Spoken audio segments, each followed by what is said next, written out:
तस्मै ज्येष्ठाय ब्रह्मणे नमः। तस्मै ज्येष्ठाय ब्रह्मणे नमः। ఓం శాంతి శాంతి శాంతి. ఓం సత్యార్థ ప్రకాశము అధ్యాత్మ సత్సంగానికి వచ్చేసినటువంటి వారందరికీ నమస్తే, స్వాగతం, సుస్వాగతం. నమస్తే స్వామీజీ. సర్వేభ్యో నమో నమః. నమస్తే. ఇవాళటి ప్రకరణం ఎలా ఉందంటే, ఇంటిలో సహజంగా ఉన్నటువంటి వ్యక్తికి అనుకోకుండా ఆత్మీయులు చనిపోయారనేటువంటి వార్త వినగానే అంత అయిపోయింది, ఇట్లా అయింది, అట్లా అయింది అని చెప్పేసి దుఃఖంతో ఇంట్లోంచి బయటకు వెళ్ళి రోడ్డు మీదకి వచ్చేసరికి పెళ్లి మేళం వస్తుంది. అక్కడ మంచిగా పాటలు పాడుకుంటూ ఎగురుకుంటూ నమ్ముకుంటూ పోయేసరికి అందులో కలిసిపోయాడు. సాయంత్రం ఇంటికి వచ్చే వరకు కూడా అతనికి తెలియలేదు నేను చావుకు వెళ్ళాల్సింది కదా అనేటువంటి విషయం. ఆ విధంగా ఇప్పుడు చర్చ చేశారు. మన చర్చలో పట్టుకోవడానికి ప్రయత్నం చేస్తున్నారు, కానీ ఆ విషయాన్ని సూటిగా పట్టుకోవట్లేదు. సూటిగా పట్టుకున్నప్పుడే మనకు పురోగతి జరుగుతుంటది, ఆత్మిక ఉన్నతి జరుగుతుంటది. ఇప్పుడు వరలక్ష్మి గారు చెప్తున్నటువంటిది, రాజమణమ్మ గారు చెప్తున్నటువంటిది ఆత్మ గురించి చెప్తున్నారు. ఆత్మ గురించి చెప్పేటప్పుడు మాట్లాడేటువంటి మీరు ఎవరు? జీవాత్మలు అనే శబ్దం, ఆత్మ పరమాత్మ ప్రకృతి అనే శబ్దాలను ప్రయోగిస్తున్నప్పుడు మాట్లాడేటువంటి మీరు ఎవరు? అది ఆలోచించుకోవాలి. అందుకని జీవాత్మదే ఇదంతా ప్రపంచం, జీవాత్మదే ఈ దేహం, జీవాత్మదే ఈ జన్మ. 84 లక్షల జన్మలలో ఉండేటువంటిది జీవాత్మయే. ఈ ఆత్మ లోపల ఉంటది, బయటకు కనబడేటువంటిది ప్రకృతి. ఈ వ్యవస్థ చేస్తున్నటువంటి వాడు పరమేశ్వరుడు. ఇది బ్రహ్మాండంలో ఉంది. ఇంట్లో నాన్న పరమాత్మ, తల్లి ప్రకృతి, సంతానం జీవాత్మ. చూపిస్తున్నాడు భగవంతుడు, మనం పట్టుకోవాలి. అందుకని కొద్దిగా లోతుగా తక్కువ చెప్పండి, కానీ సూటిగా చెప్పండి. అలా చెప్పడం అలవాటు అయితే ఇంకా చాలా బాగుంటుంది. సూటిగా చెప్పక సమయాన్ని కొనసాగించడం. రాజమణమ్మ గారు ఇప్పటికే సమయం చాలా అతీతమైంది, మళ్ళీ మీరు ఓంకారం 3 సార్లు చెప్పుకుంటూ సమయం ఏంటంటే మీరు చెప్పండి, వారు చెప్పండి కాదు. ఎవరైతే సిద్ధంగా ఉంటారో వారికి అవకాశం ఇవ్వండి. అందరూ చెప్పాలి, అందరికీ చెప్పడం రావాలి. అందరూ ఆత్మికోన్నతి సాధించాలి, ధర్మలాభం పొందాలి, జన్మను తరించిపోవాలని ఆశయం. ఇక మన ప్రకరణంలోకి వెళితే, సత్యార్థ ప్రకాశం నిన్నటి వరకు పంచమ సముల్లాసం సమాప్తమైంది. ఈరోజు షష్ఠ సముల్లాసం, 6వ సముల్లాసం రాజధర్మముల గురించి చర్చ జరుగుతుంది. దీనికంటే ముందు మా అమ్మగారు పుష్పమ్మ గారు అడుగుతున్నది ఏంటంటే, చదివారా సువర్చలమ్మ గారు? చూసారా? మీకు ఆడియో పెట్టాను కదా వారన్నది, మీరు చదువుతారని చెప్పేసి. మీరు చూడలేకపోతే సరే నేను చెప్తాను, సమయం వద్దు. వారు ఏమంటున్నారంటే, ధనము సంపాదించాలని, ఎక్కువగా సంపాదించాలని మీరు చెప్తున్నారు, కానీ యమనియమాలలో చెప్తున్నటువంటిది ఎంత సంపాదించుకోవాలి అని అంటే, అవసరానికి సరిపోయేంతగా, అవసరానికి ఎంతైతే సరిపోతుంటుందో అంతవరకు సంపాదించుకుంటే సరిపోతుంది అనేటువంటిది వారి చెప్పారని వారి అభిప్రాయం. మరి మీరేమో ఎక్కువగా సంపాదించాలని అంటున్నారని వారు సందేహాన్ని వ్యక్తం చేశారు. ఇది ఓం ప్రకాష్ అభిప్రాయం కాదు అమ్మగారు, వేదమంత్ర వ్యాఖ్యానము. వేదమంత్ర వ్యాఖ్యానము ఈశ్వర స్థుతి ప్రార్థనోపాసన అష్టమ మంత్రం ప్రథమ పాదములోని ఆరంభంలో అగ్నేనయ సుపథ రాయే రాయ రయీనాం రాయ, రాయ అంటే ఐశ్వర్యం. మళ్ళీ ఈ యజుర్వేదం 31వ అధ్యాయము చివరి మంత్రం, శ్రీశ్చతే లక్ష్మిష్ట పత్న్యవహోరాత్రి నక్షత్రాన్ని రూపమశుణ వ్యాప్తం ఇష్ణనిశాన అముమ్మా ఈశాన సర్వలోపమ్మా ఈశాన. ఈ మంత్రంలో చెప్పినటువంటి వ్యాఖ్యానం అమ్మగారు. భగవంతుడి యొక్క ఉద్దేశం ఏంటంటే, నువ్వు వెనుదిరిగి చూడకూడదు. నీ యొక్క ఆత్మికోన్నతిలో నువ్వు ముందుకు వెళ్తున్నప్పుడు ఏవైనా ప్రలోభాలు వచ్చినప్పుడు వాటికి తల వంచకూడదు. ఈ విషయంలో సింహావలోక న్యాయం.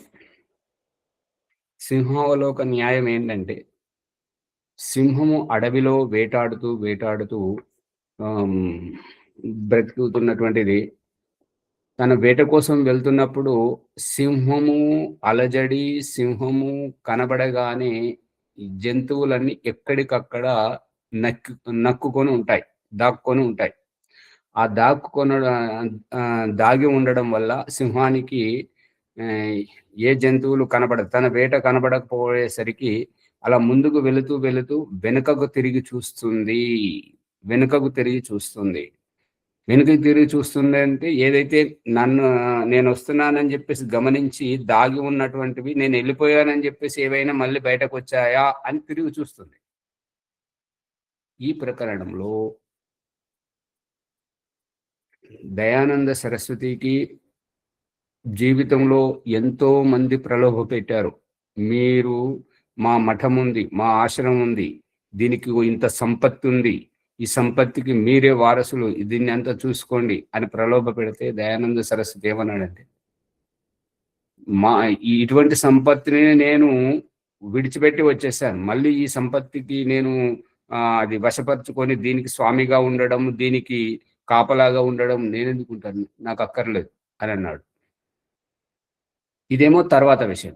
ఆరంభ విషయంలో ఎప్పుడైతే ఇంటి నుంచి బయటకు వచ్చాడో పారిపోయి వచ్చినప్పుడు బైరాగులు వారిని అడ్డుకొని ఎక్కడికి పోతున్నావంటే నిజమైనటువంటి పరమేశ్వరుని తెలుసుకోవడానికి సచ్చే శివకు జాన్నేకే లియే నిజమైనటువంటి శివ కళ్యాణ స్వరూపుడు ఆ పరమేశ్వరుని తెలుసుకోవడానికి వెళ్తున్నాను.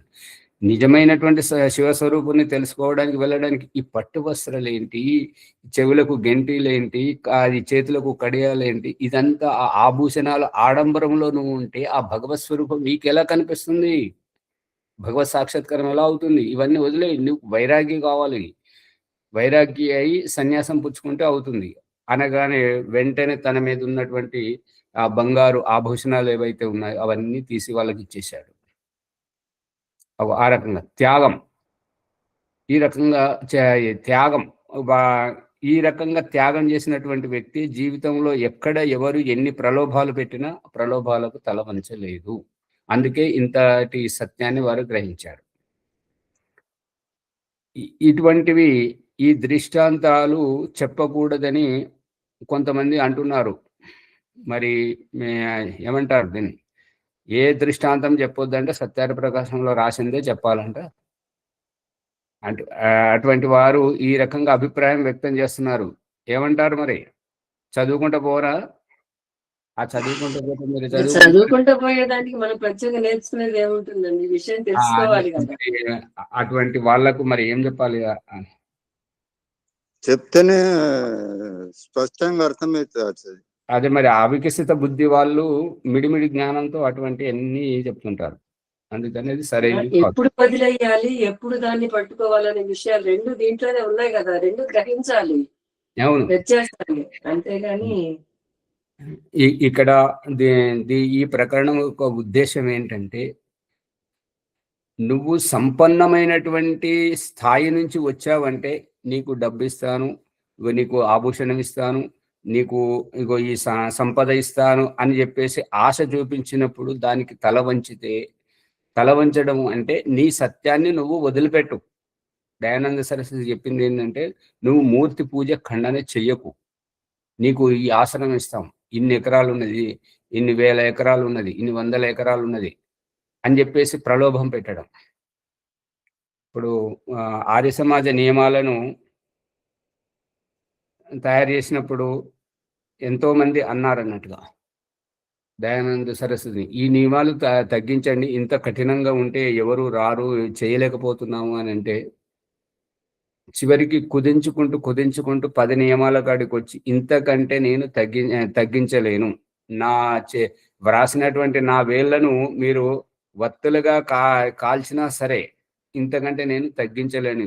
ఇందులో ఏ నియమం తగ్గించినా మన ఆత్మికోన్నతి పట్ల పక్షపాతం వహించినట్టే అవుతుంది, అన్యాయం చేసినట్టే అవుతుంది. కాబట్టి ఈ 10 నియమాలైతే తప్పనిసరిగా ఉండాల్సిందే అని దయానంద సరస్వతి చెప్పాడు అనమాట.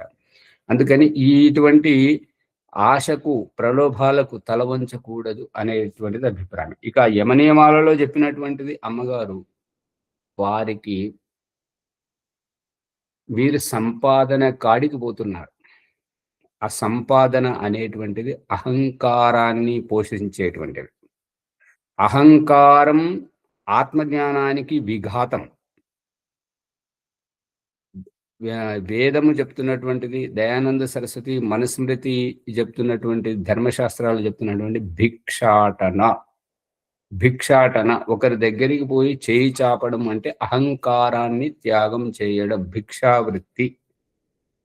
భగవంతుడు చూపిస్తున్నాడు కదా, ఈ పిల్లలుగా పుట్టించి తండ్రి సంపాదననే అనుభవించాలి.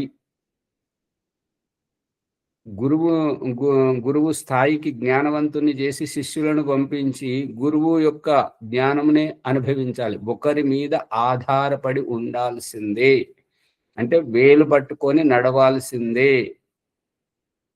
మనము ఏ ఆధారం లేకుండా, జిడ్డు కృష్ణమూర్తి గారు చెప్తుంటారు ఏంటంటే, నీ ఆత్మజ్ఞానం కావాలి అంటే నువ్వు ఒకరు వెంటబడి ఎందుకు పోతావు? ఒకరు వెంటబడి పోతుంటే వారు ఊమింది మన నోట్లో పడుతున్నట్టే, ఎంగిలిది అది. నీ సొంత తెలివితో నువ్వు ఆలోచించు, అప్పుడు నీకు ఆత్మజ్ఞానం కలుగుతుందని జిడ్డు కృష్ణమూర్తి గారు అంటారు. దయానంద సరస్వతి గారు ఏమంటారంటే, మనది మనకు తెలియగానే ఈ రకంగా దిక్కుదోచని స్థితిలో జీవితాన్ని గడుపుతున్నాం. ఈ రహస్యాన్ని భగవంతుడు స్వయంగానే సృష్టిని ఉత్పత్తి చేసి ఆది మానవులకు ఈ యొక్క భేదమును ఇచ్చాడు. కాబట్టి ఆ భేదము ద్వారా నీవు సద్గతిని ప్రాప్తించుకొని నా వరకు చేరుకుంటావు, నా నుండి వెళ్ళిపోయినటువంటి నువ్వు మళ్ళీ నా దగ్గరకు చేరుకుంటావు అని చెప్పేసి వేద జ్ఞానాన్ని ఇచ్చాడు. ఇక జిడ్డు కృష్ణమూర్తి గారి దాంట్లో ఏంటంటే, ఎదురు దెబ్బలు తగలాలా, ఎంతగా తగిలితే అంతగా. దాంట్లో మొద్దుబారిపోవచ్చు, లేదంటే స్ఫూర్తిదాయకంగా ఇప్పుడు రామకృష్ణ పరమహంస గారైనా ఇంకొకరు ఉన్నారు, అది గుర్తొస్తలేదు. పెళ్లి ముత్యాల పందిరిలో కూర్చున్నారు, పెళ్లి జరుగుతున్నది. మా పంతులు గారు మంత్రం చదువుతున్నారు. సావధాన సావధాన సావధాన అనేటువంటి ఇది శబ్దాన్ని పదే పదే ఉచ్చరిస్తే ఆ యొక్క మహాపురుషుడు ఏమంటాడంటే, రే ఇక నువ్వు పెళ్లి చేసుకున్నావు అంటే ఈ పిల్లం చుట్టే తిరగాలి, భార్య పిల్లలు ఇంటి చుట్టే ఉండాలి, నీ ఆత్మ కళ్యాణం కాదు, నీకు ఆత్మ సాక్షాత్కారం కాదు, నీవు అయిపోతున్నావు, నువ్వు బానిస అయిపోతున్నావు. సావధాన సావధాన సంకేతం వస్తుంది, సమజ్దార్కి లే ఇషారా కాఫీ సమझो అనగానే అదే పెళ్లి పందిరి నుంచి పరిగెత్తిపోయాడు అనమాట. ఆ రకంగా అమ్మా సావధాన అంటే సావధాన, ఇప్పుడు మన జాగ్రత్త అనేది దాని అనువాదం. సావధాన్ అనేది హిందీ పదం, సావధాన అనేది సంస్కృత పదం. తెలుగులో జాగ్రత్త జాగ్రత్త, ఇక చిక్కుకుంటున్నావు, అయిపోతావు అని. అందుకని అక్కడ త్యాగం మాది, భిక్షాటనతోటి అహంకారాన్ని త్యాగం చేయడం, ఇప్పుడు సంపాదించుకోవడం. ఇప్పుడు ఒకానొక సందర్భంలో ఒక వ్యక్తి ఆశ్రమంకి వచ్చి ఏమన్నాడంటే, పనులు తీసుకొచ్చి మరి పనులు పొలాలు తీసుకురాలేదు అని అంటే, అతను ఏమన్నా, మేమంతా తిన్నాం, నీ వంతుకు అక్కడ పెట్టాం. అర్థమవుతుందా? మేమంతా తిన్నా, నీ వంతుకు అక్కడ పెట్టాం. అక్కడ ఒక వ్యక్తిగానే చూడడం జరుగుతుంది. కానీ మన ఆత్మ కళ్యాణం, మనం చేసేటువంటి గురుత్వము అనేటువంటిది ఉచ్చిష్ట పదార్థం గ్రహించలేకపోతే, అక్కడ పెట్టినామంటే మనమే వెళ్ళి తెచ్చుకోవాలని అంటే అర్థమా? కాదు. ఇప్పుడు మేమందరం తిన్నాం తలా ఒకటి, ఇక నీ వంతుకు అక్కడ పెట్టావు, నువ్వు తీసుకో. సంస్కారం గురువు గారికి సమర్పించేటప్పుడు మనం తినాలి, ఆయన అలా చేయలేదు అది. అంటే తెలియక ఇదంతా ఎందుకు జరుగుతుంది అంటే తెలియక. ఇప్పుడు ఏంటంటే ఈ ఉత్తమ గురువుల దగ్గరికి వెళ్ళైతే ఇటువంటి ఉత్తమ విషయాలు తెలుస్తుంటాయి. మరి వారికి అటువంటి అవకాశం దొరకలేదేమో కాబట్టి వారు ఆ భాష వాడారు. ఇప్పుడు మన ప్రకరణంలోకి వెళితే అక్కడ యమనియమాల్లో త్యాగం ఉండాలి అమ్మగారు.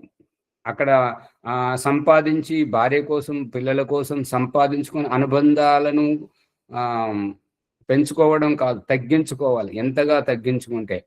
ఈ విషయంలో దృష్టాంతం ఏంటంటే ఒక రాజుగారు ఉత్తమ సాధువు మంచి యోగి దగ్గరికి వచ్చి, స్వామి ఈ బాధలు పడలేకపోతున్నాను, ఈ జన్మను తరించి ఉపదేశం చేయి స్వామి అని అన్నాడు. అంటే అప్పుడు ఆ గురువుగారు తథాస్తు, మంచి ఆలోచన, నీవు మీ ఇంటిలోంచి ఉత్తమ వస్తువును తీసుకురా అని చెప్తే అతను వెళ్ళి అది బంగారు కంచం దేంట్లోనైతే తను భుజిస్తుంటాడో ఆ ఇంటిలో దానికి కింద ఆ కంచం కూర్చోవడానికి కూడా దానికి వజ్రాలు పొదిగి ఉన్నాయన్నమాట. వజ్రాలు పొదిగి ఉన్నటువంటి బంగారు కంచాన్ని తీసుకొచ్చాడు. తీసుకురాగానే ఆ సాధువు ఏమన్నాడంటే దీన్ని తీసుకెళ్ళి ఆ నదిలో పడి అనగానే ఆలోచించాడు. నదిలో పడేయడం ఏంటి, కానీ గురువుగారు చెప్తున్నారు మరి దీంట్లో ఏదో రహస్యం ఉందని చెప్పేసి అతను పడేశాడు.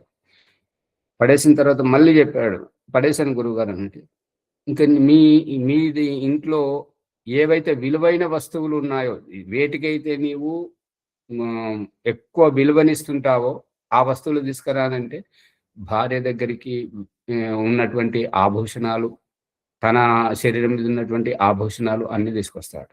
తీసుకొస్తే సాధువు అంటాడు వాటిని నదిలో పడేయి అంటాడు. పడేశాడు. ఈ రకంగా నిరంతరంగా కొనసాగుతుంటే ఒకరోజు రాజుగారు వచ్చారు. ఈరోజు ఏమీ లేదు స్వామి, నేను ఖాళీగా ఉన్నాను, నేనే వచ్చాను అన్నాడు. అంటే అప్పుడు సాధువు ఏమన్నాడంటే, నీ అహంకారం పోయింది, నువ్వు సౌమ్యతగా ఉన్నావు, ఇప్పుడు నీకు ఆత్మజ్ఞానం బోధపడుతుంది. ఏవైతే ఏ ఆడంబరాలు అయితే నువ్వు ఉంటావో అప్పటి వరకు నీకు ఆత్మజ్ఞానం బోధపడదు. త్యాగం కావాలి అనేటువంటిది. అందుకని ఈ యమనియమాలు చెప్పేది ఒక ప్రసంగము, ఈ యొక్క యజుర్వేదం పురుష సూక్తం చివరి మంత్రం అభిప్రాయం చెప్పేది ఇంకొక ప్రసంగం. యజుర్వేదంలో చెప్పింది నిర్మాణాత్మకమైనటువంటిది, వ్యక్తిత్వము, కుటుంబము, సమాజ నిర్మాణం జరిగేటువంటిది. అక్కడ ఇక మీరు తీసుకొచ్చిన ప్రసంగం అది సాధన చేస్తూ ఈ యొక్క ఆత్మ తనను సద్గతికి పొందేటువంటి స్థితిలో. అందుకని దానికి దీనికి తేడా ఉంది, గమనించండి. ఇప్పుడు 6వ సముల్లాసం, సత్యర ప్రకాశం 6వ సముల్లాసం 117వ పుటలో ఉన్నది చూడండి. రాజధర్మములను చెప్పేదాం. క్షత్రియ కర్తవ్యము సర్వులను రక్షించుట. క్షత్రియుల యొక్క కర్తవ్యం ఏంటంటే సర్వులను, అంటే ప్రాణులను, మనుషులను అందరినీ రక్షించడం. రాజధర్మాన్ ప్రవక్ష్యామి యథా వృత్తో భవేన్నృపః సంభవశ్చ యథా తస్య సిద్ధిశ్చ పరమాయథా. మనుస్మృతి. మను మహారాజు ఋషులతో చెప్తున్నాడు ఏమని అంటే, 4 వర్ణములయు 4 ఆశ్రమములయు వ్యవహారములను చెప్పిన పిమ్మట రాజధర్మములను చెప్పెదం. 4 వర్ణాలు, 4 ఆశ్రమాలు, వ్యవహారములను చెప్పిన తర్వాత రాజధర్మములను చెప్తున్నాం. ఈ మను మహారాజు చెప్తే మనం ఎందుకు నమ్మాలి? దేవుడు చెప్పిన మాట వినాలా, మనుషుడు చెప్పిన మాట వినాలా? దేవుడే చెప్తున్నాడు కదా, దేవుడు చెప్తున్నాడు ఏంటంటే, గర్భము నుంచి 25 సంవత్సరాలు బ్రహ్మచర్యాశ్రమం, 25 నుంచి 50 సంవత్సరాలు గృహాశ్రమం, 50 నుంచి 75 సంవత్సరాలు వానప్రస్థము, 75 నుంచి బ్రతికినంత కాలం సన్యాసం. ఎవరైతే జ్ఞానము ఇతరులకు తెలివితేటలు కలిగిస్తారో కనువిప్పు కల్పిస్తారో, అజ్ఞానం నుంచి కాపాడుతుంటారో వారు బ్రాహ్మణులు. ఎవరైతే శారీరకంగా దేశ సరిహద్దుల వద్ద ఉండి దేశ సరిహద్దులను కాపాడడము, శాసనము ద్వారా ప్రజలను సువ్యవస్థితంగా చూసుకునేవారు వారు వైశ్యులు. ఎవరైతే ఉద్యోగము, వ్యాపారము, ఈ పశుపాలన, వ్యవసాయము చేసేటువంటి వారు, దేశ విదేశాలకు ఎగుమతులు దిగుమతులు చేసేవారు వైశ్యులు. ఓం ఆచార్య, ఓం క్షత్రియులు, మీరు వయసులో ఉన్నారు చూడండి. దేశ రక్షణ కొరకు చేసేవారు క్షత్రియులు. అవును, క్షత్రియులు.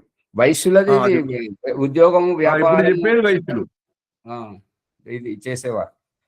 ఇక తనదేమి చేసుకోకుండా, తనదేమి స్ఫురించినటువంటి వారు, ఇతరులది చెప్పింది మాత్రమే చేసేటువంటి వారు, సేవ చేసేవారు శూద్రులు అనబడతారు. బ్రాహ్మణ వర్ణము, క్షత్రియ వర్ణము, వైశ్య వర్ణము, శూద్ర వర్ణము, ఈ వర్ణములు 4 ఆశ్రమాలు: బ్రహ్మచర్యాశ్రమం, గృహాశ్రమం, వానప్రస్థాశ్రమం, సన్యాసాశ్రమం. దీని వ్యవహారం ఏంటంటే, సమాజంలో జ్ఞానమును పంచేవారు బ్రాహ్మణులు, ఉపాధ్యాయులు, మరి లాయర్లు, జడ్జీలు వాళ్ళది. ఇక క్షత్రియులు రాజకీయ నాయకులు, శాసించేవారు, పోలీసులు, జైలు వాళ్ళు, వీరు క్షత్రియ వర్ణానికి వర్తిస్తుంటది. ఇక ఉద్యోగము, వ్యాపారము, వ్యవసాయము, దేశ విదేశ ఎగుమతి దిగుమతులతోటి ఈ సమాజాన్ని పోషించేటువంటి వారంతా వైశ్యులు. ఇంకా ఒకరి చేతి కింద పనిచేసే వారంతా శూద్రులు. ఇది వర్ణాశ్రమం వ్యవహారం. రాజు ఎట్టివాడు కావలేను. మరి ఈ రాజు ఎటువంటి వాడిని రాజుగా ఎన్నుకోవాలి, అతడు ఎట్లాగుట సంభవమో, ఇతనికి పరమసిద్ధి ఎట్లు ప్రాప్తించును, దానిని అన్ని విధములా చెప్పేదము.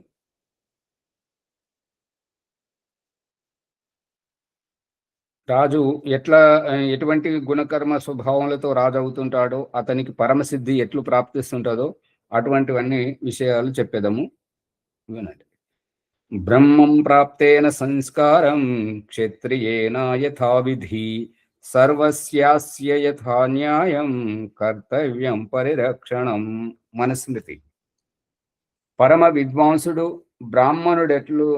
బ్రాహ్మణుడగునట్లే విద్వాంసుడును సుశిక్షితుడును అయి క్షత్రియుడు సమస్త రాజ్య రక్షణమును న్యాయముగా యథారీతిని చేయవలయును. పరమ విద్వాంసుడు బ్రాహ్మణుడైనట్లే, జ్ఞానం ఉన్నటువంటి వారే జ్ఞానాన్ని బోధిస్తుంటారు కాబట్టి అటువంటి విద్వాంసుడు బ్రాహ్మణుడు. సుశిక్షితుడై అంటే మంచిగా, సుశిక్షితుడు అంటే ఇప్పుడు తక్షశిలాలో చాణక్యుడు చదువుకున్న దాంట్లో సుశిక్షితుడు అంటే యుద్ధ నైపుణ్య కళలను అన్ని నేర్పించేటువంటి సుశిక్ష పొందిన తర్వాత క్షత్రియుడు సమస్త రాజ్య రక్షణము న్యాయంగా యథారీతిని చేయవలేను అంటే నేర్చుకోవాలి అనేటువంటిది అభిప్రాయం. రాజ్యం ఎట్లా పరిపాలించాలి, యుద్ధనీతి, కూటనీతి, ఇవన్నీ భేదనీతి, ఇవన్నీ వచ్చిన వారే రాజ్యాన్ని సరిగా పరిపాలిస్తారు అనేటువంటిది అభిప్రాయం. రాజ్య పరిపాలన క్రమము 3 సభలు. 3 రాజానా విదథే పురుని పరివిశ్వాని భూషతః సదాంసి. ఈ యొక్క 3 రాజానా విదథే పురుని పరివిశ్వాని భూషతః సదాంసి. ఋగ్వేదంలో పరమేశ్వరుడే స్వయంగా ఈ జ్ఞానాన్ని ఉపదేశిస్తున్నాడు ఆ 3 సభల గురించి.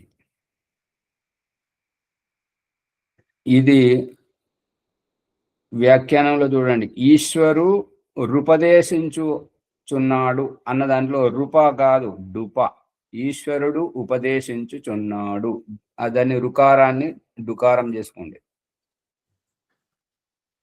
రాజాన రాజు, ప్రజా సంబంధి పురుషులు కలిసి మీ విదథే ప్రజా సంబంధితమైనటువంటి పురుషులు కలిసి, ప్రజా సంబంధితమైనటువంటి పురుషులు ఎవరు అని అంటే ఈ రాజులు వేరు, ప్రజా సంబంధితమైనటువంటి పురుషులు వేరు. ఈ ప్రజా సంబంధితమైనటువంటి పురుషులు ఎవరు అని అంటే ఈ నేటి కాలంలో ఈ ఎమ్మెల్యేలు, ఎంపీలు, ఈ యొక్క మరి సర్పంచులు, వార్డు మెంబర్లు, వీళ్ళంతా ప్రజల నుంచి వచ్చారు. ప్రజా సంబంధితమైనటువంటి వారు, ఆయా స్థానంలో ఉండేటువంటి వారు.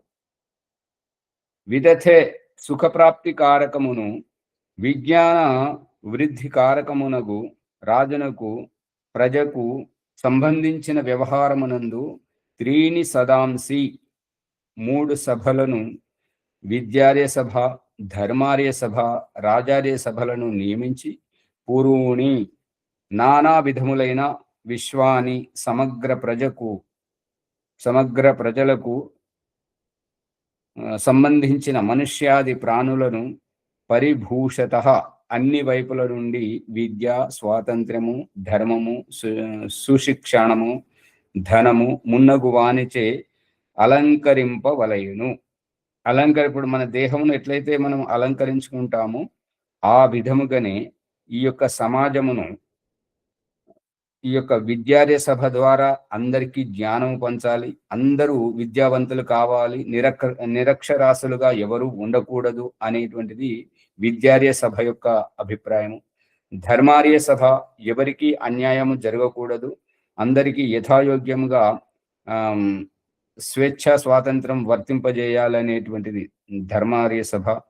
రాజార్య సభ అంటే ఇక దేశమును, ప్రజలను సుభిక్షంగా ఉంచేటట్టుగా, మరియు పంటలను బాగా పండించేటట్టుగా రైతులను ఆదుకోవడం, మరియు అన్ని రకాలుగా దేశ సరిహద్దులను కాపాడడం, ఇటువంటి లక్షణాలు తోటి ఈ యొక్క 3 సభలను నియమించాలి అని అభిప్రాయం. పురువుని నానా విధములైన, ఈ విధముగా నానా విధములైన అంటే అనేక ప్రకారములైన విశ్వాని సమగ్ర ప్రజ అనేటువంటిది జాతివాచకము. ఇక వ్యక్తివాచకంగా అయితే సమగ్ర ప్రజలు, సమస్త ప్రజలు, ప్రజానీకం సంబంధించిన మనుషుల వంటి ప్రాణులను పరిభూషత అంటే అందరినీ గుణవంతులను చెయ్యాలి. పరిభూషత అంటే అలంకరించాలి, అంటే మన దేహమును వస్త్ర ఆభూషణాలతో ఎట్లయితే అలంకరిస్తుంటామో ఈ యొక్క మనుష్యుల వంటి ప్రాణులను మంచి వ్యక్తిత్వ వికాసంతో, గుణగణాల ద్వారా అందరినీ జ్ఞానవంతులు చెయ్యాలి. అందుకే విష్ణు శర్మ పంచతంత్రంలో ఒక శ్లోకం రాస్తుంటాడు ఏంటంటే, గుణి గణనారంభే యది పతతి కఠినీ సుతే తస్యాంబా యది సుతిని వద వందే కీదృషి. దాని అభిప్రాయం ఏంటంటే, అందరూ ఊరి పెద్ద మనుషులందరూ కూర్చుండి మన ఊర్లో ఎవరెవరు గుణవంతులు, తెలివిమంతులు ఉన్నారు అని చెప్పేసి అది వాళ్ళు ఎవరి పేరెత్తగానే భేష్ అవుడు అతను చాలా గుణవంతుడు, తెలివైన వాడు అని ఎవరైతే సమర్థిస్తుంటారో అటువంటి వారికి వారిని గుర్తించి ఇట్లా టిక్కు పెడుతుంటారనమాట చాక్పీస్ తోటి.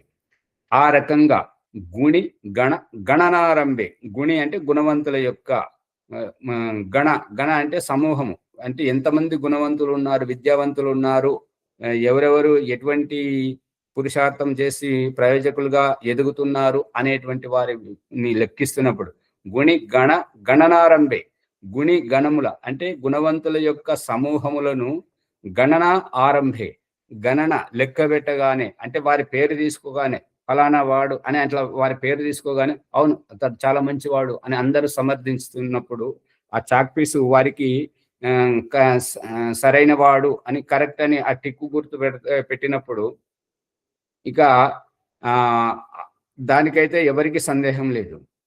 ఇక ఎవరి పేరెత్తగానే ఆ చాక్పీసు అతడా, వాడేం చేస్తుంటాడు, అతని వల్ల అని ఇట్లా అందరూ సందేహపడుతుంటే అతన్ని కన్నటువంటి తల్లి నేను పుత్రవతిని అని అంటే గొడ్రాలని ఎవరిని అంటారు?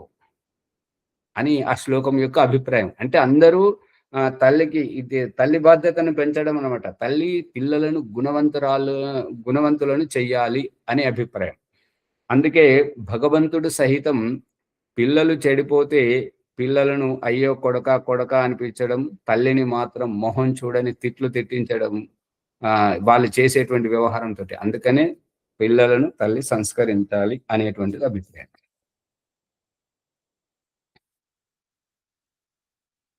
సమగ్ర ప్రజలను మనుషుల వంటి ప్రజలను ఈ రకంగా విద్య గుణవంతులతోటి ప్రయోజకులుగా ఎవ్వరూ నిష్ప్రయోజనకంగా ఉండకూడదు. అందుకని ప్రతి ఒక్కరు తమ తమ ప్రతిభలను చాటుకుంటూ సమాజంలో అన్ని రంగాలలో దూసుకుపోవాలి. అందరూ యథాయోగ్యంగా ఎవరెవరిలో ఎటువంటి నైపుణ్యం ఉన్నదో ఆ విషయంలో అన్ని వైపుల నుండి విద్య, స్వాతంత్రము, ధర్మము, సుశిక్షణము, ధనము మున్నగు వానిచే అలంకరింపవలెను. తం సభాచ సమితిశ్చ సేనాచ అథర్వవేదం. తం సభ అటువంటి సభ, సభాచ సమితిశ్చ మరియు సమితి, సేనాచ సేన సైనికులు, సమితి అంటే సమూహము, సభ అంటే చర్చించేటువంటి ఆ యొక్క అందరు కూర్చున్నటువంటి రాజులు మంత్రి కూర్చున్నటువంటి ఆ యొక్క రాజధర్మము గురించి సభాచ సభ మూడు సభలును అంటే మూడు రకాలుగా సభను విడదీయాలన్నమాట. విద్యార్య సభ, ధర్మార్య సభ, రాజార్య సభ. సమితిశ్చ సంగ్రామాదులు, మళ్ళీ వాటిలో చిన్న చిన్న సమితులు చేయాలి. వ్యవస్థయు సేనాచ మరియు ఈ సంగ్రామముల అంటే సంగ్రామం అంటే పోటీ పడటం, సమస్యను ఎదుర్కోవడం. సంగ్రామం అంటే పోయి యుద్ధమే చేయాలనేది కాదు. ఈ సమితి యొక్క అభిప్రాయం ఏంటంటే సమస్యను పరిష్కరించడం. సంగ్రామాదుల వ్యవస్థయు సేనాచ మరియు సేనయు కలిసి పాలింపవలయును. సభ్య సభామ్మే పాహి ఏ చ సభ్యాః సభాసదః అథర్వవేదం. సభాసదులకు, రాజునకు ఇవి యోగ్యములు. ఇవి ఎవరు చేయాలి అంటే రాజు, సభాసదులు వీటన్నింటినీ యథాయోగ్యంగా చేయాలి. రాజు సభాసదులకు అందరకు ఆజ్ఞ ఇయ్యవలయును. రాజు ఆజ్ఞాపించాలన్నమాట. సైనికులకు ఆజ్ఞాపించాలి, న్యాయాధీశునికి, మంత్రికి, కోశాధికారికి అందరికి యథాయోగ్యంగా వారికి ఆదేశిస్తే వారి వారి బాధ్యతల్లో వాళ్ళు నిమగ్నమై ఉంటారు. హే సభ్య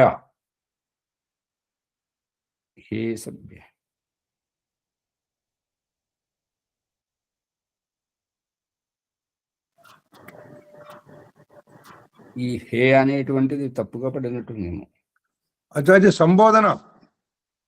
సంబోధన అంటే మరి కొంచెం దూరం ఉండాలి కదా. దూరం ఉండి మరి దానికి ప్రింటింగ్ దగ్గర రాసిండు అంతే. అంతే. సభకు యోగ్యుడవగు ఓ ముఖ్య సభాసదుడా. ఇక్కడ డా పక్కన ఏదైతే ఉందో అది హే సభ్య అన్నప్పుడు హేకు సభ్యకు మధ్య స్థలం ఉండాలి. భ్యా తర్వాత ఇటువంటి సభాసదుడా అన్నదాని పక్కన ఉన్నది ఉండాలి. ఆశ్చర్యార్థకు గుర్తుండాలి. ఆశ్చర్యం కాదు, సంబోధనమే ఇది. లేదా సంబోధనమే. నీవు మే అంటే నా యొక్క రాజు అంటున్నాడు అన్నమాట. నా యొక్క సభ యొక్క ధర్మయుక్త వ్యవస్థను పాలించుము.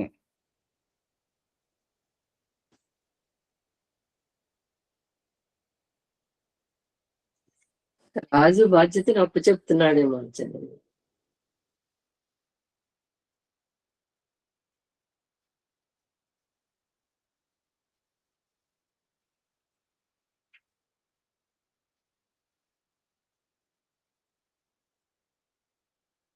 ఆచార్య కరెంట్ పోయినట్టుంది.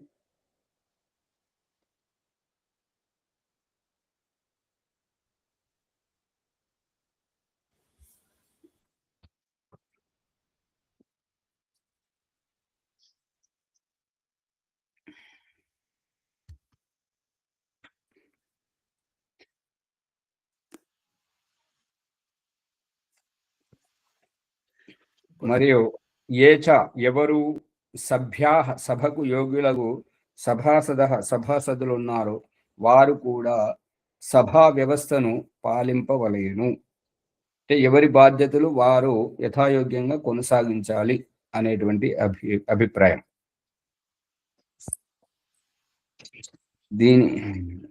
దీని అభిప్రాయం ఇది ఇలా ఉన్నది.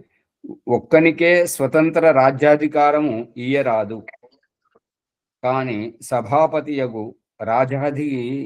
రాజాధీనమునందు సభయు, సభాధీనమందు రాజును సభయు, ప్రజల అధీనమందును ప్రజలు రాజసభకు అధీనమందు ఉండవలేను. అంటే పరస్పరంగా ఒకరి మీద ఒకరు ఆధారపడి ఉన్నప్పుడే అందరూ కలిసికట్టుగా సువ్యవస్థితంగా నడిపిస్తారు అనేటువంటిది అభిప్రాయం.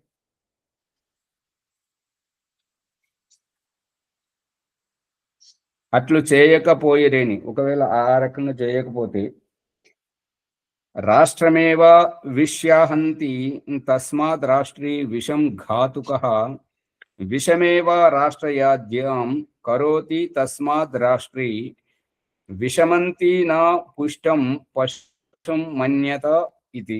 శతపథ బ్రాహ్మణం. రాజవర్గము ప్రజలకు లోబడక, అంటే ప్రజలను లెక్క చేయక, లోబడడం అంటే ప్రజలకు రాజు అనేవాడు ఎలా ఉండాలంటే ఒక తండ్రి తన సొంత పిల్లలను ఎట్లయితే చూసుకుంటాడో రాజ్యాన్ని పరిపాలించేటువంటి రాజు ప్రజలను ఆ రకంగా చూసుకోవాలి. ఆ ఉద్దేశం అన్నమాట. లోబడక అంటే బాధ్యత తెలియక, ప్రజలకు ఏది కావాలో దానిని పట్టించుకోక, స్వతంత్రముగా స్వాధీనముగా ఉండనేని, ఇక నేను రాజును నన్ను అడిగేవారు ఎవరు అనేటువంటి భావజాలంతో ఉన్నట్లయితే రాష్ట్రమేవ విష్యాహంతి, ఈ రాష్ట్రము మొత్తం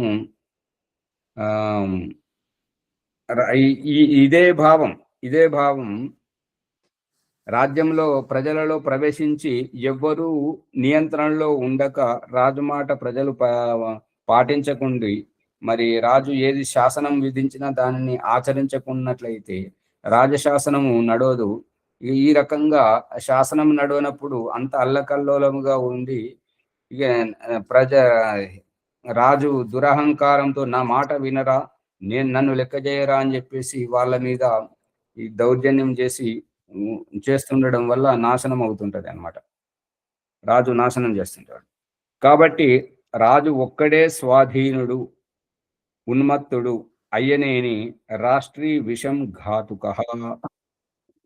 రాజు ఒక్కడే స్వాధీనం, తన అధికారంలో నేనన్నదే జరగాలి, నేనొక్కడే, నాకెదురెవరు ఉండకూడదు అనేటువంటిది ఏకఛత్రాధిపత్యంగా తను ఉన్నట్లయితే, ఒకవేళ అతనికి ఉన్మత్తుడు అంటే పిచ్చి పట్టినట్టయితే, అది బుద్ధి సరిగా లేక ఉన్నట్లయితే రాష్ట్రీ విషం ఘాతుకః, ఆ రకంగా బుద్ధి చెడిపోయి ఉన్నట్లయితే రాష్ట్రీ విషం ఘాతుకః, ప్రజలకు నాశకుడు అవుతున్నాడు, ఈ యొక్క ప్రజలను నాశనం పట్టిస్తుంటాడు. సమయం నాస్తి.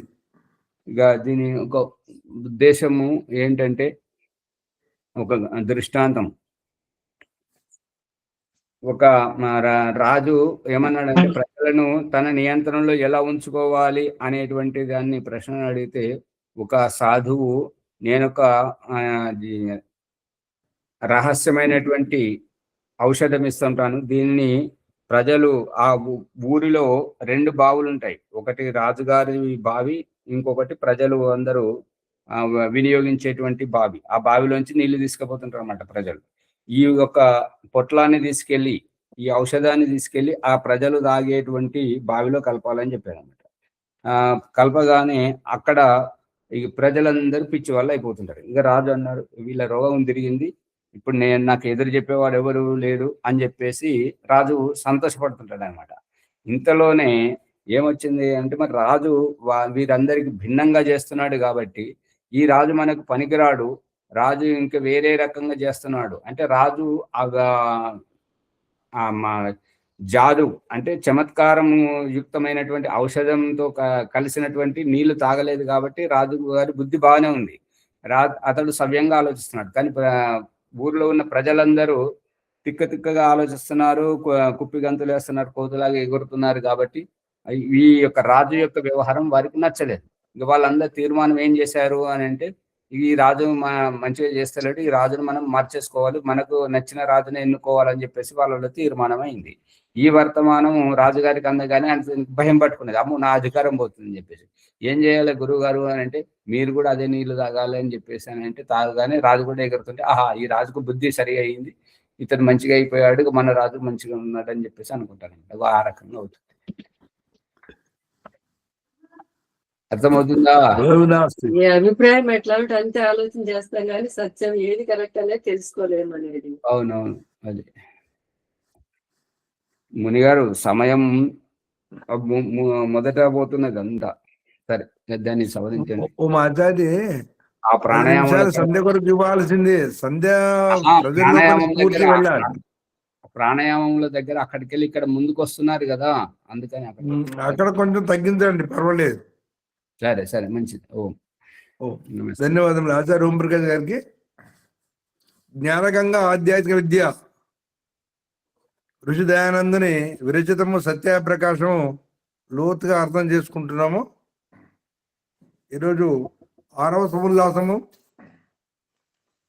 ఈ సముల్లాసం లోపల రాజు ప్రజలు ఏ విధంగా ఉండాలి, రాజు సవ్యంగా రాజ్యాన్ని పాలించాలంటే కనీసం 3 సభలు ఉండాలి. ఒకటి ధర్మార సభ, ముందుగా విద్యార సభ, ధర్మార సభ, రాజ్యార సభ అని చెప్పి 3 నియమించి ఆ 3 లోపల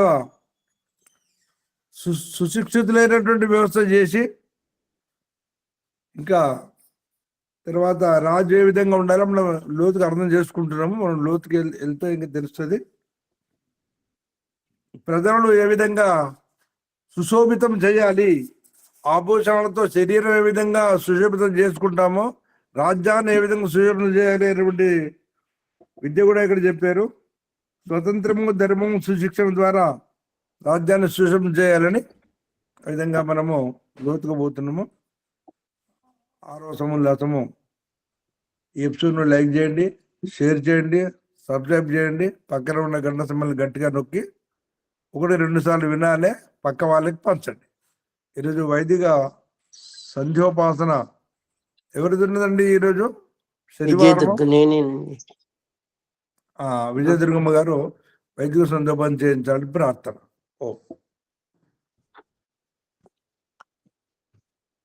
నమస్తే అండి.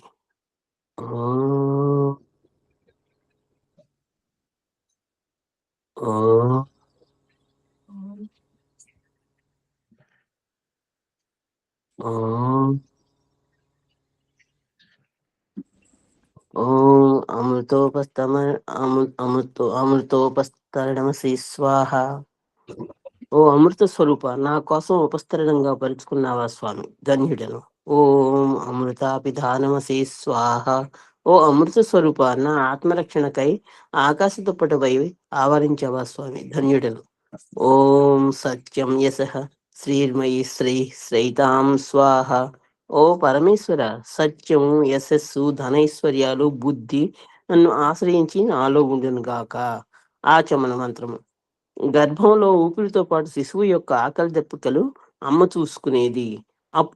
ఇప్పుడు గర్భం నుండి బయటికి వచ్చాక అమ్మతో కలిపిన ఆ పేగుబంధాన్ని సైతం తెంచనైనందున శిశువు అభ్యర్థన.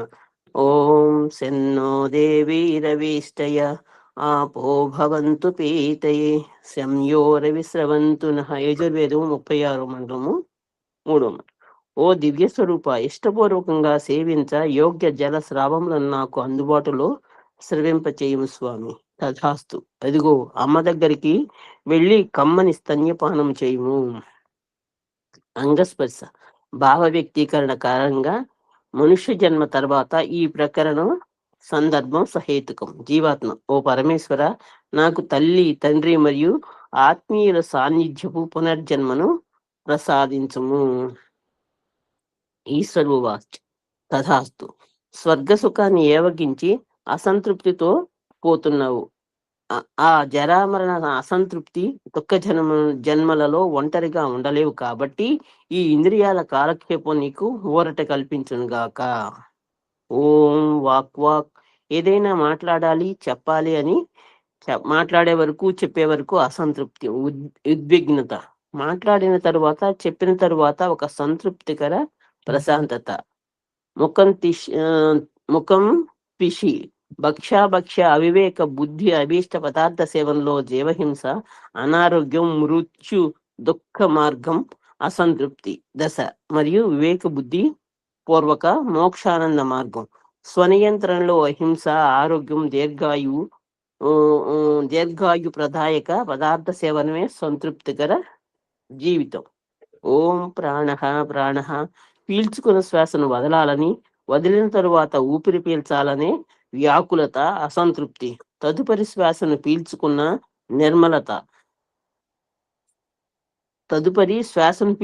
నిర్మలత, పీల్చుకున్న ఊపిరిని వదిలిన తృప్తి. ఓం చక్షు ఇదేంటి అదేంటి, ఇందులో ఏముంది అందులో ఏముంది, ప్రతిదీ చూడాలి అని ఆతృత అసంతృప్తి జీవితం. చూసిన తరువాత ఒక తృప్తి, ఒక శాంతి. ఓం స్తోత్రం ఇంద్రియత్రయం విన్న తరువాత ఒక సంతృప్తి, ఒక తృప్తి. ఓ నాభిర్మే చిత్తం విజ్ఞానం. యజుర్వేదం 20వ మండలం 9వ మంత్రం.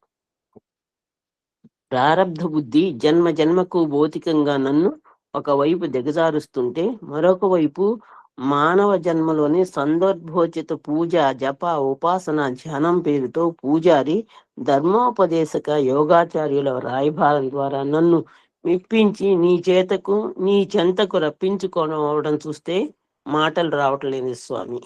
ఓం హృదయం సముద్రేతే హృదయం ఆప్సంత సంత్వా విసంతు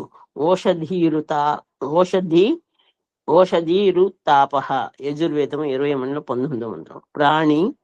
ప్రాణిజాతుల హృదయ అంతఃకరణములో కొలువై ఉచిత అనుచితాల ప్రోత్సాహ భయాలని హెచ్చరిక అమోఘం స్వామి. ఓం కంఠః అంసౌ గ్రీవాచ్య శ్రోణి. యజుర్వేదం 20 మండలం 8వ మంత్రం.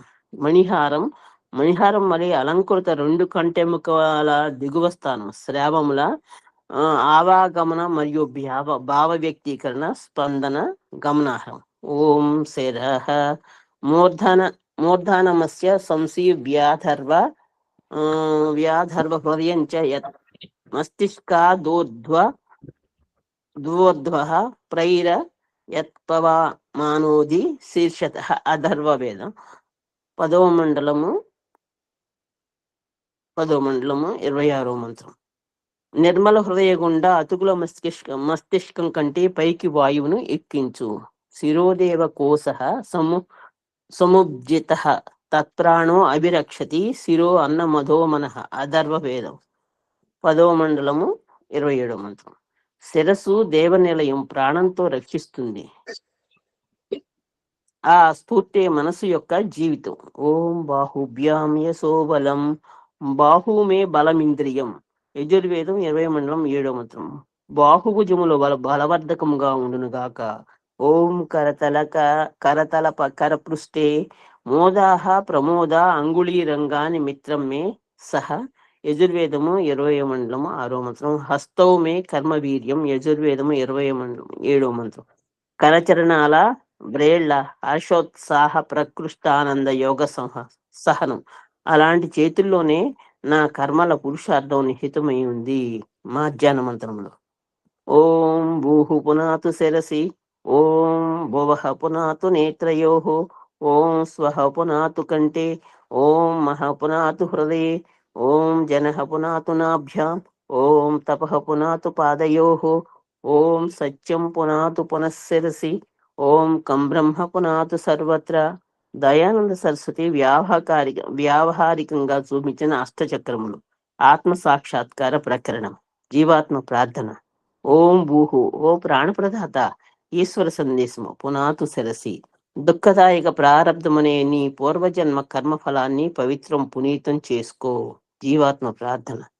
ఓం భువః ఓ దుఃఖ వినాశక ఈశ్వర సందేశం పునాతు నేత్రయోః. ఓ జీవాత్మ, నేత్ర దర్శన కంటికి కనపడిన దృశ్య రూపము మరియు నీ ప్రజ్ఞా బుద్ధి అంటే ఇది బాగుంది అది బాగా లేదనే మూల్యాంకన బుద్ధి యొక్క అసంతృప్తి అనే దుఃఖానికి కారణం. కాబట్టి ఈ రెండిటి మధ్య తటస్థ సంతృప్తికర సాక్షిభూతంగా నిలకడ ఉండుము. జీవాత్మ ప్రార్థన. ఓం స్వహ. ఓం స్వయం సుఖ స్వరూప ఈశ్వర సందేశం పునాతు కంఠే కంఠకూపేక్షుత్పిపాస నివృత్తి. యోగద అంటే కంఠంలోని గుంత కదలికలపై ప్రత్యేక ధ్యాస పెట్టి నీ ఆకలి దప్పికల పట్ల అసంతృప్తిని తగ్గించి జయించు. ఆ ఆకలి దప్పికల నివృత్తి సంతృప్తికర స్వయం సుఖానందమే నీ జీవన్ముక్తికి మోక్షావస్థకు సోపానం. జీవాత్మ ప్రార్థన. ఓం మహః. ఓం మహిమాన్విత మాయా స్వరూప ఈశ్వర సందేశం పునాతు హృదయే. ఆధ్యాత్మ పురోగతికై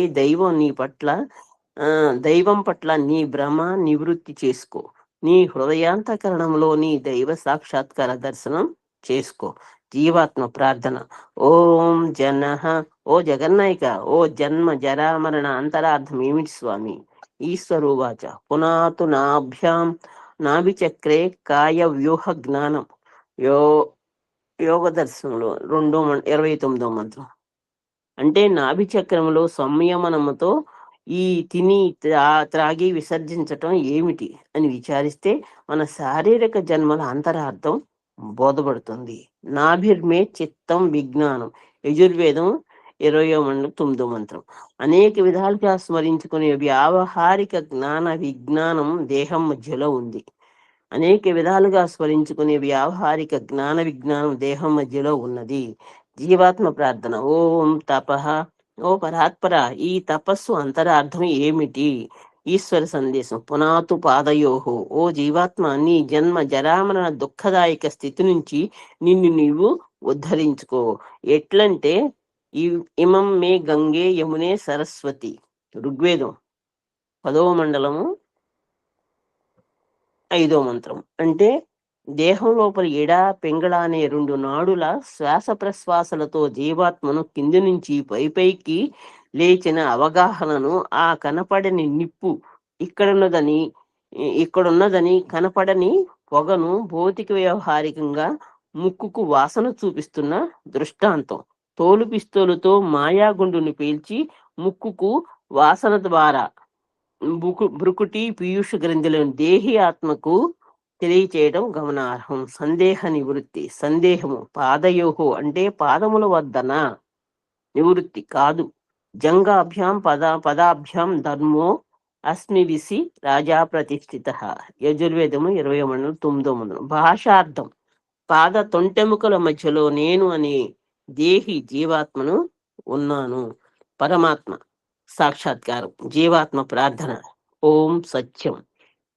ఓ అవినాశి అయిన సత్యస్వరూప ఈశ్వరోవాచ పునాతు పునఃశిరసి. ఓ జీవాత్మ, పవిత్ర భావనతో మరోసారి మళ్ళీ శిరస్సు యందు అనుభూతి చేసుకుని ఎరుగు, ధన్యం అవుతావు. సత్యస్యాపి హితం ముఖం. యజుర్వేదము 40వ మండలం 17వ మంత్రం. అంటే సత్యం యొక్క స్వరూపం కప్పబడి ఉంది. యో అసో ఆదిత్య పురుష సో అసో అహం. యజుర్వేదము 40వ మండలం 17వ మంత్రం. అంటే ఆ సూర్యునిలోని తెల్లగా కనిపిస్తున్న ప్రకాశ స్వరూపుడును నేను. పురీషం వసానః సుకృతస్య లోకే తత్ర గచ్చ యత్ర పూర్వే పరేతాః. యజుర్వేదం 13వ మండలం 31వ మంత్రం. ఓ జీవాత్మ, నువ్వు ఇక్కడ ఉండాల్సిన వాడవు కాదు. ఎక్కడికైతే ఇక్కడి పూర్వజులు తరించిపోయారో అటు పుణ్యలోకాలకు వెళ్ళు. మళ్ళీ పవిత్రాత్మక శేషస్థాయి నీ బౌద్ధిక ఆత్మికోత్కర్షం అధిగమించు అని ఇలా 2 చేతులతో తనకంటే పైకి ఒక పసిబిడ్డని పైకి ఎత్తి చూపాలి. ఓ జ్ఞానస్వరూప, ప్రకాశం కనిపిస్తుంది కానీ నువ్వు కనిపించట్లేదు. ఎక్కడున్నావు స్వామి? సూర్యుని ప్రకాశిస్తున్నది ప్రకాశంను నేను. అశక్యతే వర్ణయుతం గిరి తదా స్వయం తదంతం కరణేన గుహ్యతే. జీవాత్మ ప్రార్థన. ఓం కం బ్రహ్మ. ఓ సర్వవ్యాపక ఈ ఓ సర్వవ్యాపక ఈశ్వర సందేశం. పునాతు సర్వత్రా. ఈ సంకుచిత శారీరక పింజరం నుంచి అధిగమించి ఆకాశం వలె అంతటా వ్యాపించి ఉన్న ఈశ్వరానుభూతిని పొందటం. అష్టచక్రముల ప్రమాణం. అష్టచక్ర నవద్వారే దేవానాం పూరయోధ్య తస్యాం హిరణ్యయే కోశే స్వర్గో జ్యోతిషా వృత్తః. అథర్వవేదం 13వ మండలం 31వ మంత్రం. 8 చక్రాలు, 9 రంధ్రాలు, ఇంద్రియాల అయోధ్య అంటే యుద్ధం చేయదగని పురము. అందులో స్వర్గమనే స్వర్ణమయ ఆవాసం జ్యోతితో ఆవరించి ఉంది. 7 అంతర్యాత్ర. ఓం ఊహు సహస్రార చక్రం ప్రాణధారణ, జీవం పోసుకోవటం. ఓం భువః ఆజ్ఞాచక్రం, త్యాగభావంతో దుఃఖ విముక్తి పొందటం. ఓం స్వహ విశుద్ధి చక్రం, అనాసక్త ఆత్మసుఖ స్వరూపావస్థ. ఓం మహః అనాహత చక్రం, పరధ్యాన తన్మయత్వ పరమాత్మ భావము.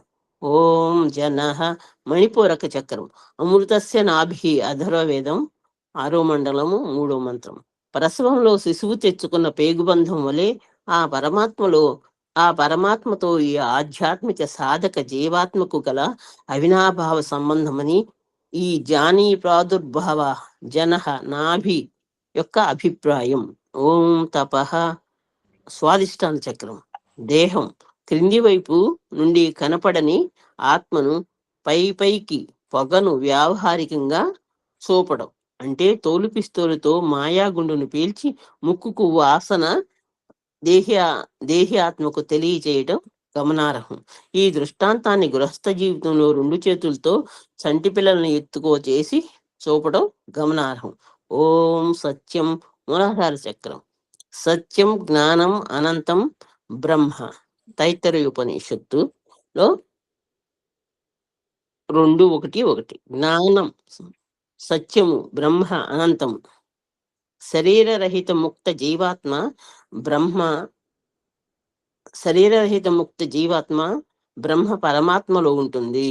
ఆ ముక్తాత్మకు ప్రాపంచిక సుఖ దుఃఖముల స్పర్శ సంపర్క అభావంలో ఆనందమగ్నమై ఉండును. ఈ విధంగా యదా పంచావతిష్టంతే జ్ఞానాన్ని మనసా సహా బుద్ధిచ్చన విచేష్ట్యతే తమాహు పరమాం గతిం. కఠోపనిషత్తు 2:6-10.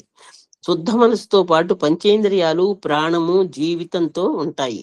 మరియు బుద్ధి అంటే ప్రారబ్ధం పరిష్కరింపబడిన ఆత్మ నిర్మలము స్థిరచిత్తంతో ఉంటుంది. దీనినే పరిమితి అనగా మోక్షమందురు. ఇది సంధ్యోపాసన ప్రథమోచ్ఛ్వాస, అద సంధ్యోపాసన ద్వితీయోచ్ఛ్వాస. నిన్న ప్రారంభించిన సంధ్యోపాసన సఫలమైన వారు ఉపర్యుక్త పురుషార్థంలో తరించిపోయారు. కాబట్టి ఈ అఘమర్షణ పాప నివృత్తి తాపత్రయం వారిది కాదు. అందులో అసఫలమైన ఇక మీదట సఫలం అవ్వాలని వారి తహతహలాట. మరియు ఎప్పుడో వెళ్ళిన వారి తే బ్రహ్మలోకే పరాంతకాలే పరామృతాత్ పరిముచ్యంతి సర్వే. ఉండకోపనిషత్తు 3:2-6. బ్రహ్మానందాన్ని ఉపభోగించి మహాకల్పము తరువాత ముక్తి సుఖాన్ని ఏవగించి అఘమర్షణ మంత్రము. 10వ మండలము 190వ సూక్తం. అంటే ఋగ్వేద చివరి సందేశం. జీవితంలో తప్పు చేసేవారు దుఃఖ జన్మ ప్రవృత్తి దోష మిథ్య అజ్ఞానములతో అసంతృప్తితో దిగజారి బౌద్ధిక స్థలం నుండి దిగజారటం. దుఃఖ నివృత్తిని బట్టి పాప ప్రవృత్తి, స్వార్థ సుఖాన్ని బట్టి కుతంత్రాలు, ఆధ్యాత్మిక జ్ఞానంలో అధోపతనం, జన్మం కులవృత్తి ఏహ్యభావం, అట్టడుగు వర్గాల ఆత్మికోత్థాన నిర్లక్ష్యం. ఇక దిగజారుటకు అవకాశం లేని అట్టడుగు స్థాయి నుండి ఆత్మికోన్నతి గావించుకొని జీవన్ముక్తి అవస్థను సంప్రాంచుకోవటం మన జీవితం యొక్క సార్థకత. ఇదే ఆర్య సమాజ సంస్థాపక ఆధ్యాత్మ గురువు మహర్షి దేవ దయానంద సరస్వతి సంధ్యోపాసన ద్వారా మనుష్యమాతులకు ప్రసాదించిన దివ్య సందేశము. అనగా ఇంతవరకు నిన్నటి సాయంత్రం సంధ్యోపాసన ఇప్పుడు ఇలా పూర్తయింది. ఇక ఇవాల్టి సాయంకాలీన సంధ్యోపాసన ఇప్పుడు ఈ బ్రహ్మముహూర్తంలో ఆరంభిస్తున్నాము. అంటే నిన్నటి సంధ్యోపాసనను పరిపూర్ణంగా చేయలేకపోయాం కాబట్టి అసఫలమై సంధ్యోపాసన ముగించుకుని లేచి వస్తుండటం గమనార్హం. అందుకే ఈసారి ఎలాగైనా సఫలం కావాలని దృఢ సంకల్పించుటకే ఈ అఘమర్షణ మంత్ర ప్రకరణము. సృష్టికర్త పరమాత్మ మరియు సృష్టిక్రమ విచారణ జగదీశ్వరుడుని సర్వవ్యాపకుడు, న్యాయకారి, సర్వత్రా సర్వదా జీవులందరి కర్మలను ప్రత్యక్షంగా చూస్తున్నాడని, పాపము వైపు ఆత్మ మరియు మనస్సును ఎన్నటికి పోనీయకూడదు. అంతేగాక ఎప్పుడూ ధర్మయుక్త కర్మములందు సక్రియమై ఉంటుండబడలేను. ఓదార్పుతో స్వాంతననివ్వటం. గతం గతః, జరిగిందేదో జరిగింది, గతాన్ని మర్చిపో, వర్తమానం సద్వినియోగపరుచుకోమంటుంది. నిర్ణయం నీది, భవిష్యత్తు నీది. పాపం చేస్తే మళ్ళీ పరాజయం నిన్ను చులకన చేసి దిగజారుస్తుంది. ఈ అఘమర్షణ మంత్ర ప్రకరణము ఋగ్వేదం 10వ మండలము 190వ సూక్తం. ఇందులో సంపూర్ణ కాల పరిగణన జ్యోతిష్య విషయం ఉంటుంది. వైదిక అవైదికముల మధ్య భేదము. మహర్షి దేవ దయానంద సరస్వతికి పూర్వపు జైన బౌద్ధ మతాల నుంచి ఆ తరువాత వచ్చిన గురువు అవతారవాదుల ప్రభావ ఆధ్యాత్మిక ప్రపంచమంతా ఈ మనసు చుట్టే పరిమితమై ఉండేది. ఆ మనసు గురించి వేద భగవానుడు వేదములో ఇలా చెప్పాడు: ఇమాని యాని పంచేంద్రియాని మనః షష్టాని మే హృది అథర్వవేదం. అంటే ఈ పంచేంద్రియాలతో ఆ మనసు నా 6వ ఇంద్రియము అని ఒకరి అభిప్రాయం చెప్పనైనది. మనశ్శష్టాని అని నపుంసకలింగములో చెప్పనైనది. నపుంసకలింగం అంటే జడమని అభిప్రాయం. జడ పూజోపాసన అంటే అవైదికం. ఈ అభిప్రాయం ఎవరిదో అతని గురించి కపిల మహర్షి ఇలా చెప్పాడు: సత్వరజస్తమాసం సామ్యావస్థ ప్రకృతి. ప్రకృతేర్మహాన్ మహతో అహంకారాత్ పంచతన్మాత్రాని ఉభయమింద్రియం మనః పురుష ఇది పంచవింశతర్గణ సాంఖ్య దర్శనం 1వ అధ్యాయం 60వ సూత్రం. మనస్సు తరువాత పురుష శబ్దం వివరిస్తూ సత్యార్థ ప్రకాశం 8వ సముల్లాసం సృష్టి విద్య ప్రకరణంలో ఆత్మ మరియు పరమాత్మ అని మన ఈ ఆధ్యాత్మిక ప్రపంచానికి చేతన పరిచయం చేస్తూ ఆర్య సమాజం ద్వారా ఈ నూతన చైతన్య శంఖారావం పూరించారు. ఆర్య సమాజము సిద్ధాంతము చేతన పరమేశ్వరుని పూజించమని చెబుతుంది. ఈ నిగూఢ రహస్యాన్ని వివరించమని చెప్పుటకే ఈ 2వసారి శన్నోదేవి ఆచమనం. అంటే చైతన్య పరమేశ్వరుడిని ఉపాసన చేస్తున్న జీవాత్మకు పరమేశ్వరుడు, ఓ జీవాత్మ, నీవేమీ భయపడకు, నిన్ను అన్ని దిక్కులా ఆయనే చూసుకుంటున్నాడు అని తెలియచేసేది ఈ మనసా పరిక్రమణ మంత్రము. మంత్రములను చదువుతూ మనస్సులో అన్ని వైపులా లోపల బయట పరమాత్మ పూర్తిగా తెలుసుకొని నిర్భయులు, సందేహరహితులు, ఉత్సాహితులు, ఆనందితులు, పురుషార్థపరులుగా ఉండాలి. ఓం ప్రాచీదిఘ్న అధిపతి రసితో రక్షిత ఆదిత్య ఇషవ. తూర్పు దిశలో అగ్ని అధిపతి కొడవలి వెలి ఆదిత్య కిరణములతో హక్కును చేర్చుకుంటూ రక్షిస్తున్నాడు. ఓం దక్షిణాదిక్ ఇంద్రోధిపతి స్థిరాజీ రక్షిత పితర ఇషవ. దక్షిణ దిశలో ఇంద్రుడు అధిపతి వంకర టెంకర కుటిలంగా నడిచే వాటి నుంచి తల్లిదండ్రుల వలె కనిపెడుతూ రక్షిస్తున్నాడు. ఓం ప్రతీచే దిగ్వరుణోధిపతి హృదాకు రక్షితాన్నమిషభ. పడమర దిశలో వరుణుడు అధిపతి అయి ఆహార ధాన్యాలలో పొట్టతో పాకుతుండే పురుగులను ఆశ్రయింపచేసి ఈ అన్నము నిరాపద జీవనాధారమని తెలుపుతూ అన్నదాతగా రక్షిస్తున్నాడు. ఓం ఉదీచే దిక్ సోమోధిపతి స్వజో రక్షిత శని రిషభ. ఉత్తర దిశలో సోమం అధిపతి అయి స్వయం పుట్టుకొచ్చే క్రిమి కీటకాల పట్ల శరాఘాత విద్యుత్ మెరుపుతో పంటలను సస్యశ్యామలం చేస్తూ రక్షిస్తున్నాడు. ఓం ధ్రువాదిక్ విష్ణురధిపతి కల్మాషాగ్రీవో రక్షిత వీరుద ఇషవ. క్రింది దశలో విష్ణు అధిపతి భూగర్భ విషవాయు కాలుష్యాన్ని వృక్షఫలములతో నిర్వీర్యం గావిస్తూ రక్షిస్తున్నాడు. ఓం ఊర్ధ్వాదిక్ బృహస్పతి అధిపతి స్విత్రో రక్షిత వర్షమిషభ. పై దిశలో బృహస్పతి అధిపతి చర్మంపై తెల్ల బొల్లి వంటి కుష్టు వ్యాధిని వర్షం నీటితో నయం చేసి రక్షిస్తున్నాడు. ఈ వేద మంత్రాల ప్రామాణిక అభిప్రాయమే వైదికము, ఆర్య సమాజము. ఇంతవరకు మనసా పరిక్రమ ప్రకరణము సమాప్తము. ఉపస్థాన ప్రకరణము. పరమాత్మ ఉపస్థానం అంటే నాకు అత్యంత సమీపంలో పరమాత్మ ఉన్నాడు.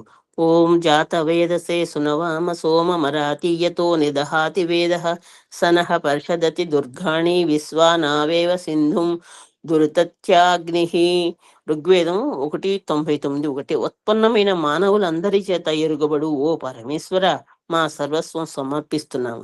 లోభముతో ఎవరిని త్యాగం చేయజాలని ధనమును నిశ్చింతగా నశింపజేయుదువని ఎరుగుదుము.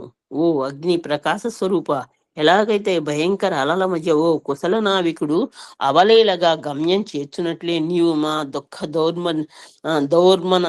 దౌర్మనస్యాలను పరిష్కరించి తరింప చేస్తున్నావు.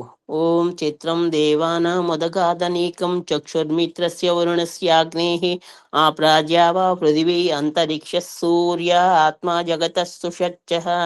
యజుర్వేదం 13:46. ఓ వర్ణీయ ప్రకాశక అగ్నిస్వరూప ఈశ్వర, ఇంద్రియోత్కర్షంతో కనులకు విందుగా చిత్ర విచిత్రమైన సకలాండ పిండ బ్రహ్మాండ యొక్క జూస్థానము భూమి మరియు అంతరిక్షానికి సూర్యుడు ఆత్మ మాదిరిగా జగత్తు అంతటిని స్థిరముగా ఉంచుతున్నాడు కాబట్టి సుస్థిరమై ఉన్నది. ఓం ఉద్యుతం జాత వేదసం దేవం వహంతి కేతవః దృశ్యే విశ్వాయ సూర్యం. ఉదయించబోయేటి ఉత్పన్నమైన వారందరి చేత ఎరుగబడుతున్న దివ్య స్వరూపుడిని కిరణములు తీసుకుని పోతున్నాయి. ఈ విశ్వ బ్రహ్మాండీయ సూర్యుని దృశ్యాన్ని చూస్తున్నాను. ఓం ఉద్వయం తంసస్పరిస్వః పశ్యంత ఉత్తరం దేవం దేవత్ర సూర్యమగన్మజ్యోతిరుత్తమం. మనమంతా మన అజ్ఞాన అవిద్య మూర్ఖత్వాన్ని ఏవగించి అన్ని విధాలా పైకి లేచి తమ ఆత్మకోన్నిత వైపుకు చూసుకోవాలి. మన మొట్టమొదటి ఆధ్యాత్మిక ప్రేరణాదాయకుల నుండి నేటి వరకు అందరము ఆ ఉత్తమ జ్యోతి స్వరూప సూర్యదేవుని వద్దకే చేరుకుంటున్నాము. ఈ దినమంతా వ్యావహారికంగా సమయస్ఫూర్తితో ఎంత చేసినా ఎక్కడో తప్పిదం జరిగింది. అందుకే చేరుకోవాల్సిన చోటికి చేరుకోలేకపోయాం కాబట్టి సంధ్యోపాసన ముగించుకుని తిరిగి రావడం గమనార్హం. అందుకే ఈ అసఫల ప్రాయశ్చిత్త మంత్ర ప్రకరణము. తచ్చక్షుర్దేవహితం పురస్తా చక్రమచ్చరత్ పశ్యేమ శరదశతం జీవేమ శరదశతం శృణుయామ శరదశతం పబ్రవామ శరదశతం అదీనాశ్యామ శరదశతం భూయచ్చ శరదశతాత్. ఇక తప్పు చేయను, ఇంకొక అవకాశం ఇవ్వమని ప్రార్థేయ. అతడు చక్షువు మాదిరిగా జీవాత్మకు హితం చేయుటకు మున్ముందు సంచరిస్తున్నాడు. అందుకే 100 శరదృతువులు చూడగలుగుతున్నాము, 100 శరదృతువులు జీవించగలుగుతున్నాము, 100 శరదృతువులు వినగలుగుతున్నాము, 100 శరదృతువులు మాట్లాడగలుగుతున్నాము, 100 శరదృతువులు పూర్ణ స్వేచ్ఛ స్వాతంత్రంతో ఉంటున్నాము, 100 శరదృతువుల కంటే కూడా మిక్కిలిగా ఉండగలుగుతున్నాము. ఈ విధంగా భగవంతుని అస్తిత్వమును అవగాహన గావించుకోవడం మన ఆధ్యాత్మిక నిష్కర్షమే నిర్మల శాంత స్వభావము. ఓం భూర్భువస్వః తత్సవితుర్వరేణ్యం భర్గో దేవస్య ధీమహి ధియో యో నః ప్రచోదయాత్. యజుర్వేదము 32:3. ఓ ప్రాణులకే ప్రాణప్రదాత, ఓ సకల దుఃఖ వినాశక, ఓ స్వయం సుఖ స్వరూపుడవై తమ ఉపాసకులకు స్వయం సుఖానంద ప్రదాయక పరమాత్మ, ఆ యొక్క సవితా స్వరూపిణి వరణీయత మా దుఃఖములు భస్మమై దివ్య స్వరూపిని ధారణ చేయుటకు మా బుద్ధిని సన్మార్గములో ప్రేరేపించుముగాక. ఓ పరమదయా నిధానదేవ, మా యొక్క ధర్మార్థ కామ మోక్షముల సిద్ధిని వెంటనే సంప్రాప్తించునుగాక. ఓ నమః శంభవాయ చ మయోభవాయ చ నమః శంకరాయ చ మయస్కరాయ చ నమః శివాయ చ శివతరాయ చ. యజుర్వేదము 16:20. 16వ మండలం 20వ మంత్రం. ఓ శుభమంగళ కళ్యాణ స్వరూప సకలైశ్వర్య ప్రదాతకు ఇవే మా కృతజ్ఞతలు. ఓ దివ్యమంగళ స్వరూప మహిమాన్విత నిత్యానంద ప్రదాతకు వే మా నమస్సుమాంజలులు.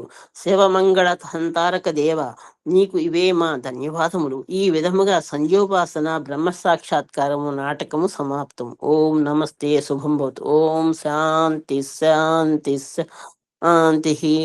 నమస్తే ఆచార్య. క్షంత్రులన్నీ వాడు పూర్తిగా చదవాలనిపించింది, అందుకని చదివాను. టైం ఎక్కువ తీసుకుంది, అందరిని ఇబ్బంది పెట్టాను. మీ కోరిక నెరవేరింది అమ్మగారు. నమస్తే అండి, అందరికీ ధన్యవాదాలు. అందులో ఉన్నది చూడలేకపోతున్నారు. ఏంటంటే ధన్యుడను స్వామి, ధన్యురాలిని అని చెప్పాలి. అవును. అంటే నాకు కూడా కొంచెం సమయం ఎక్కువ తీసుకుంటున్నాను ఏం కాదు, ఏం కాదు. అని గబగబా ఆ సరే, చదివాను. అదొకటి ఇప్పుడు నడిచే ప్రకటనను బట్టి కూడా నాకు చదవాలనిపించింది ఆచార్జీ. సరే సరే సరే, మంచిది. అందుకని చదివాను. సరే, మంచిది. అందరికి నమస్తే అండి, ధన్యవాదాలు. శాంతి పాఠం చెప్పండి అమ్మగారు. నమస్తే ఆచార్య సర్వేభ్యో నమః. నేను చెప్పనా అండి? చెప్పండి చెప్పండి, చెప్పండి ఎపిసోడ్ గురించి విజయ్ చెప్పండి. గారు.